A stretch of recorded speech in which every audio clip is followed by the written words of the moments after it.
완주 비봉면 폐기물 매립지에서 침출수가 흘러나오고 인근 하천은 오염됐습니다. 주민들은 피해 확산을 우려하며 대책을 요구하고 있습니다. 지역사랑 상품권이 대성공을 거둔 군산이 전국 자치단체의 벤치마킹 대상이 되고 있습니다. 상권 매출이 느는 등 성과도 있지만 발행 비용이 만만치 않다는 지적도 있습니다.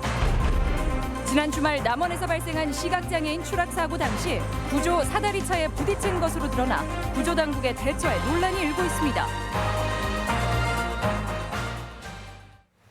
여러분 안녕하십니까? 전주 MBC 뉴스데스크입니다.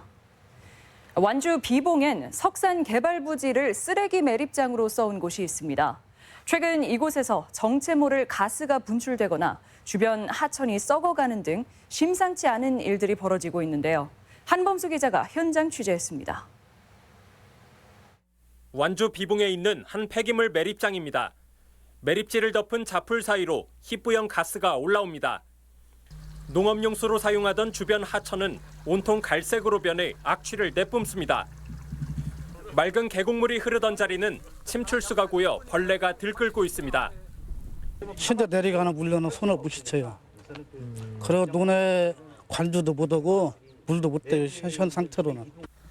원래 석산 개발이 이루어지던 곳인데 5년 전부터는 익산 낭산에서 옮겨온 하수 찌꺼기 고와토를 매립해왔습니다. 이후 매립지에서 침출수가 새어나오며 주변 마을은 사람이 살기 힘든 곳으로 변하고 있습니다. 이곳은 원래 계곡입니다. 계곡물이 오염수와 섞이지 못하도록 이렇게 분리관을 설치했지만 오염을 완전히 막진 못하고 있습니다. 여기서 상류 지역이기 때문에 고산천하고 지금 망량까지 이게 오염이 되기 때문에 그래서 심각합니다. 완주군도 조사에 나섰는데 2년 전 부도가 난 폐기물 업체가 매립 당시 규정을 위반한 건 아닌지 의심하고 있습니다. 하수 찌꺼기를 매립하면서 중간중간에 흙을 섞어야 하고 매립이 끝나면 1.5m 두께로 흙을 덮어야 하지만 이를 지키지 않았다는 겁니다. 여기에 허가받지 않은 쓰레기를 매립했을 가능성도 배제하지 않고 있습니다. 일단은 업체가 잘못한 걸로 판단을 하고 있고요. 회사가 부도가 났다 해도 그거에 따라서 사법 처리할 예정을 갖고 있고요. 완주군은 주변 땅을 파 침출수를 막고 매립지에 나무를 심어 더 이상의 오염을 막겠다는 입장이지만 용역이나 행정 절차에 시간이 걸려 속도를 내지 못하고 있습니다. MBC 뉴스 한범수입니다. 지난 주말 희귀병을 앓던 시각장애인 형제의 비극 전해드렸습니다. 형은 숨지고 동생은 아파트에서 몸을 던져 중상을 입었는데 현장 목격자들은 구조 과정에 아쉬움을 제기하고 있습니다. 조수영 기자입니다. 아파트 13층 난간에 매달린 한 남성이 에어매트 위로 떨어집니다. 지난 17일 남원의 한 아파트에서 벌어진 일인데 이 남성은 47살 윤모 씨로 앞을 보지 못하는 시각장애인이었습니다. 당시 사고와 관련해 현장에 있던 아파트 주민들은 뜻밖의 이야기를 꺼냅니다. 무슨 말이에요? 사다리에 떨어지면서 어디가 걸려갖고. 주민들이 공개한 영상입니다. 윤 씨가 몸을 뒤로 기울이며 떨어지는데 바로 소방 사다리차에 부딪힙니다. 구조대원이 타지 않은 사다리차가 오히려 구조에 방해가 된 셈입니다. 이 사다리차 편 의미를 모르겠어요. 이 사람이 1차적으로 사다리에 부딪히고 떨어졌거든요. 소방서 측은 에어매트를 펼쳤지만 13층에서 떨어질 경우 윤 씨의 생명이 위험할 수 있다고 판단했고 적극적인 구조를 위해 고가 사다리차를 접근시켰다는 겁니다. 다만 윤 씨가 시각장애인인 줄 몰랐고 윤 씨를 도울 구조대원은 접근을 준비 중이었다고 밝혔습니다. 처음에는 무조건 에어매트 펴는 게 제일 급선무고요. 언제 떨어질지 모르니까. 그다음에 제가 사다리차를 쳐다보게 되고 높이 걸래 높아 걸래 다시 내리라. 탈 사람 안전 복장 갖춰서 태우고 하다 보니까. 답답한 건 당시 소방서나 경찰 모두 윤 씨가 사다리차에 부딪힌 것조차 알지 못했다는 점입니다. 정확히 상태가 안 보였어요. 13층이라. 하여튼 머리부터 떨어졌어요. 떨어질 때는. 걸림새가 있었으면 그분이 에어매트를 벗어나 버리죠. 한 10층 정도까지는 커버가 되는데 그 이상은 조금 피해가 강할 수도 있고 그런다는 것 같더라고요. 추락 과정에서 허리가 골절된 윤 씨는 현재 의식은 있지만 전신 마비 상태로 치료를 받고 있습니다. MBC 뉴스 조수영입니다. 전국에서 140개 지방자치단체가 지역사랑 상품권을 발행하고 있거나 앞으로 추진할 예정입니다.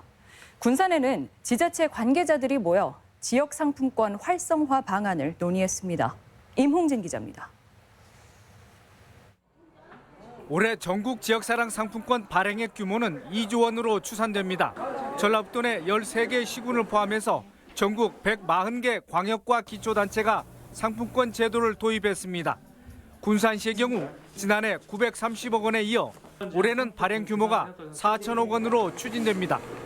지역 상품권 발행 8개월 만에 괄목할 만한 성장세를 보인 군산에서 행정안전부와 지자체 지역경제부서 관계자들이 워크숍을 열었습니다.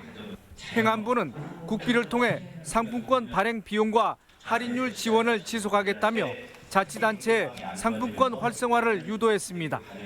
준비가 한 3개월 내에 신속하게 가능했거든요. 그런 사례가 있어서 진행한 과정에서 도움이 필요하신 일이 있으시면 저에게 말씀해 주시면 되겠습니다. 우수 사례 발표에 나선 군산시는 발행 규모와 가맹점 확보가 지역 상품권 성패를 가르는 조건이 됐다고 분석했습니다. 가맹점의 매출이 근 20%가 늘었고 비가맹점은 매출이 10몇 %가 떨어졌습니다. 다른 자치단체들은 상품권 유통이 특정 업종에 쏠리는 경향이 있고 소비자들의 신뢰가 아직 쌓이지 않은 점이 한계라고 지적했습니다. 지역에 맞는 특징을 잘 살려서 그 지역 주민들과 이렇게 소통하면서 추진을 하면 성공을 할 수 있을 거라고 보고 있습니다. 지자체들은 앞으로 모바일 상품권을 도입해 소비자들의 이용 편의를 돕고 가맹점 수수료 부담을 완화해야 제도가 더 안정화할 것이라고 전망했습니다. MBC 뉴스 임홍진입니다. 이처럼 골목 상권 매출이 부쩍 늘었다는 소식에 지자체마다 경쟁적으로 지역 상품권 도입을 추진하고 있습니다. 하지만 효과 대비 비용도 만만치 않아 면밀한 검토가 필요해 보입니다. 유룡 기자입니다. 정읍시는 최근 200억 원의 지역사랑 상품권을 연말까지 발행하기로 결정했습니다. 각종 보조금 지급과 상권 활성화에 활용한다는 계획이지만 고민이 적지 않습니다. 200억 원어치 발행에 시비 부담이 16억 원에 이르기 때문입니다. 주표공사하고 돈 찍어내는 비용이 장당 110원이거든요. 그리고 판매하고 환전했을 경우에 그 수수료가 한 1% 정도 돼요. 발행 비용이 장당 110원에 달하고 은행에 지급할 1%의 환전 수수료도 부담입니다. 온누리 상품권보다 저렴해야 된다는 의견에 할인율을 잠정 6%로 결정했는데 자체 재원 부담이 적지 않습니다. 정식 화폐가 아닌 상품권이라 한 번밖에 쓸 수 없어 지속적인 손실이 예상되는 상황. 이 때문에 모바일 방식을 검토하고 있지만 주 이용층인 노인이나 농어민이 손쉽게 쓸 수 있을지 의문입니다. 비용을 절감하려면 전자화폐로 해야 되거든요. 근데 전자화폐로는 연령이 많은 계층에서는 이용하는데 좀 어려움이 있어요. 익숙하지 않아가지고. 지역 상품권은 자금의 역외 유출을 막아 지역 경제 선순환이 목적인데 비용만큼 효과가 있을지도 논란입니다. 전북연구원 조사 결과 2017년 기준 전북의 지역소득 유출 규모는 1인당 연간 200만 원으로 전국에서 유출 규모가 가장 작습니다. 먼저 그 행정에서 할 부분은 부가가치 창출될 수 있는 여건을 만들어 놓고 그 창출된 그 돈이 어떻게든 지역에 남을 수 있는 어떤 정책 방안을 모색하는 게 합리적인 방안이라고 생각하는 거죠. 자금 역의 유출을 염려하기보다는 생산을 늘릴 방안을 고민하는 것이 급선무라는 것. 특히 고가의 상품 구매나 의료, 관광을 위한 대규모 자금 유출에는 대책이 없어 지역 상품권 사업이 자칫 선심성 단기 부양책에 그칠 것이라는 지적도 있습니다. MBC 뉴스 유룡입니다. 전북 소상공인 단체는 오늘 개점한 전주 송천과 삼천, 군산 수송 이마트 노브랜드 매장 앞에서 집회를 열어 이마트가 가맹점 제도를 악용해 골목 상권을 고사시키고 있다고 성토했습니다. 상인들은 지금이라도 전라북도가 나서 지역 상인들과 조정에 나서야 한다며 당분간 매장 철수를 요구하는 집회를 이어나가겠다고 밝혔습니다. 지난 동시 조합장 선거 과정에서 조합원들에게 금품을 뿌린 조합장이 붙잡혔습니다. 전북경찰청은 임실의 모 농협 조합장 정모 씨를 위탁선거법 위반 혐의로 구속하고 불법 선거운동을 도운 측근과 마을 주민을 불구속 입건했습니다. 정 조합장은 지난 3월 선거 열흘을 앞두고 주민들을 시켜 조합원 12명에게 200여만 원을 돌린 혐의입니다. 네이버가 모바일 뉴스 서비스에 지역 언론을 배제해 지역 민주주의 훼손이라는 비판을 받고 있습니다. 전국 언론노조와 전국 민주언론시민연합, 지역방송협의회 등은 오늘 네이버 본사 앞에서 기자회견을 열고 네이버에서는 지역 언론이 만든 뉴스는 물론 최초 보도와 특정 보도를 검색하는 것도 불가능한 수준이라고 규탄하고 이를 해결하기 위해 지역 언론과 적극 협의해 나갈 것을 촉구했습니다. 올 여름 전북 지역은 지난해보다 덥지는 않을 것으로 예상됩니다. 전주기상지청은 올 여름은 주로 이동성 고기압의 영향으로 기온이 평년과 비슷하거나 높겠지만 북쪽의 찬 공기의 영향도 받아 폭염이 지난해만큼 오래 지속되지는 않을 것으로 내다봤습니다. 또 강수량은 평년과 비슷하겠고 태풍은 1개에서 3개 정도가 영향을 줄 것으로 예상했습니다. 대한축구협회는 오늘부터 한국 축구의 100년 대계를 담은 대국민 정책 보고회를 시작했습니다. 첫 보고회 장소는 새로운 축구 성지로 부상하고 있는 우리 지역 전주였는데요. 어떤 이야기들이 오갔는지 박연선 기자가 취재했습니다. 정몽규 회장부터 홍명보 전무이사까지 한국 축구를 이끌고 있는 대한축구협회 임원단이 대거 전북을 찾았습니다. 한국 축구의 100년 대계를 담은 정책 보고회를 위해서입니다. 축구협회가 국민을 대상으로 보고회를 연 것은 이번이 처음인데 그 첫 발걸음은 전북에서 시작했습니다. 전라북도가 그 한국 축구에 있어서 메카와 같은 지역이기 때문에 첫 번째 보고지로 정하게 되었습니다. 보고회에서는 국가대표팀 운영 계획과 함께 유소년 선수 육성 정책이 집중적으로 언급됐습니다. 특히 신체 조건이 성장에 불이익이 되지 않도록 연령별 대표팀 선발을 한 살 단위로 조정하고 모든 선수 기록을 데이터베이스화하기로 했습니다. 어떤 경험을 하느냐에 따라서 더 나아가서 성인이 돼서 큰 선수가 되는 아주 중요한 시기이기 때문에 싱글 에이지 선수들도 관리를 하는 그런 프로그램을 도입을 하게 됐습니다. 여기에 1, 2학년들의 경기 참여를 늘리기 위해 저학년 대회를 따로 개최하고 지역별 권역센터를 세워 한국 축구의 뿌리가 될 수 있는 선수들을 발굴하기로 했습니다. 개방형으로 학부모 그리고 지도자 그리고 이렇게 어쨌든 협회 자체에서 소통하려고 하는 모습들이 정말 인상적이었고 첫 번째 대국민 정책 보고회를 연 축구협회는 한국 축구 발전을 위해 전국의 국민들과 소통을 계속해 나가기로 했습니다. MBC 뉴스 박연선입니다. 이어서 오늘의 간추린 소식입니다. 국가식품 클러스터에 입주한 풀무원 식품과 프롬바이오가 공장 가동에 들어갔습니다. 풀무원 식품은 김치, 프롬바이오는 다이어트 제품을 생산해 국내의 시장을 공략할 예정입니다.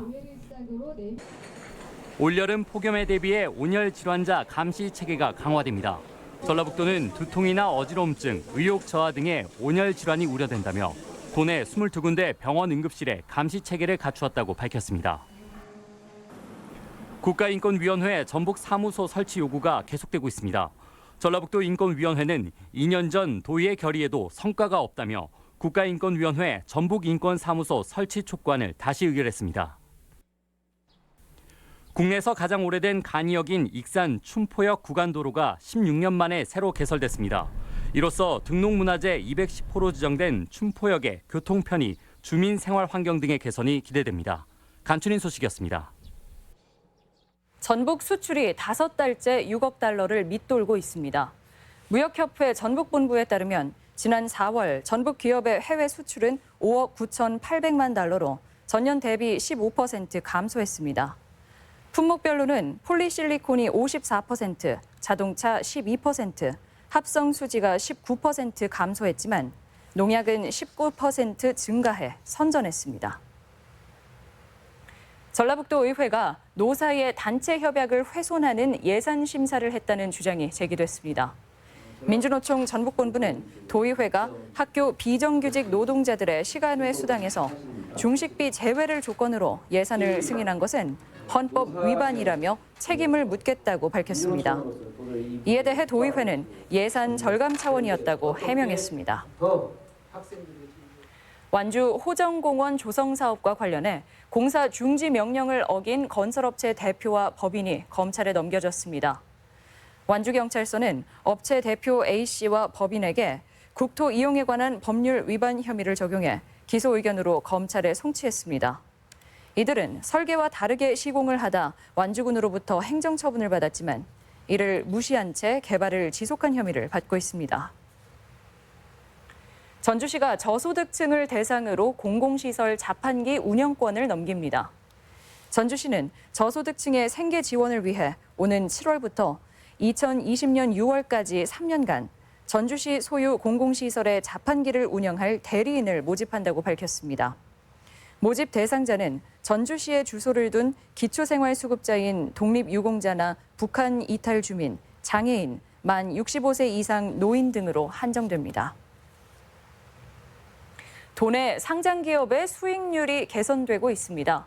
한국거래소에 따르면 지난 1분기 도내 유가 증권시장 상장기업 8개사의 순이익은 256억 원으로 전년 1분기 대비 64% 증가했고 코스닥 시장 11개사의 순이익은 47억 원으로 143% 증가한 것으로 집계됐습니다. 유가 증권시장 기업은 대부분 실적이 개선된 반면 코스닥 시장은 특정 기업 외에는 여전히 적자 기업이 많았습니다. 고군산군도 관광 벨트화를 위해 4개 권역을 특성화하는 사업이 올 하반기부터 본격 추진됩니다. 지금까지 전북권 뉴스였습니다.